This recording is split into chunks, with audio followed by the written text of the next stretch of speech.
you struggle in your faith, ask for an increase. That's what today's devotional is all about, what it means to ask God for an increase in the moment where you desperately need it. Today's scripture comes from Luke 17, verses 4 through 5.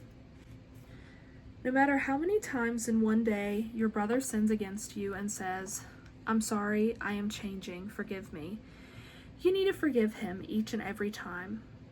Upon hearing this, the apostles said to Jesus, "Lord, you must increase our measure of faith." Forgiveness is not easy, and I'm not here to say that it is. It does require patience and almost a sense of trial and error as something that you need to have a very heavy reliance upon the Lord for. It's what we're called to do. We are called as followers of Christ to forgive without limits.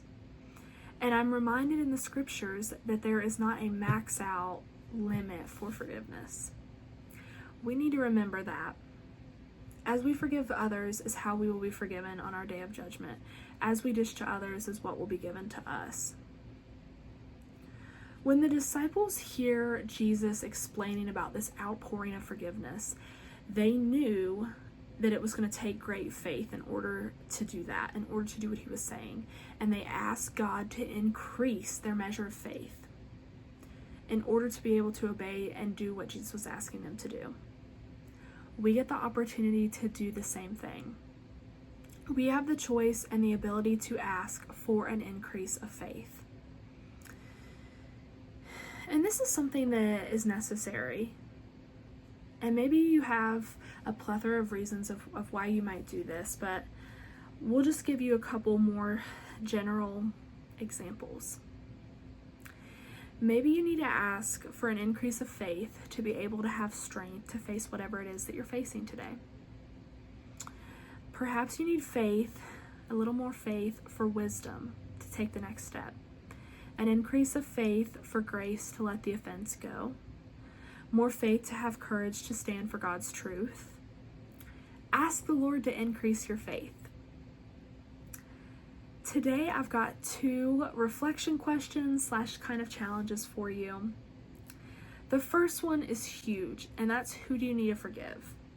And I'm urging you to take a minute and sit before the Lord and sit and ask this question, because upon me asking it, you may think, I'm good with everyone. Like, I don't have anyone that I need to forgive right now. But deep down, there's probably even some layer of bitterness and some person or interaction where there needs to be forgiveness. So I'm encouraging you to pause for a moment and sit and ask, who do I need to forgive? And just see if the Lord has anyone or if anyone comes to mind. The second is, where do you need to ask for an increase of faith? There's probably something, and whether you come to a conclusion of something today, or if that's something that you begin to form a habit and ask in your prayer life of, Lord, show me, where do I need to have more faith? It's something that you need to do over and over again, and that way you can also see, where are these opportunities and areas where your faith can grow. So I urge you to take the time to kind of sit and go through some of those and ask. The gift of more is always available to you. You just have to ask.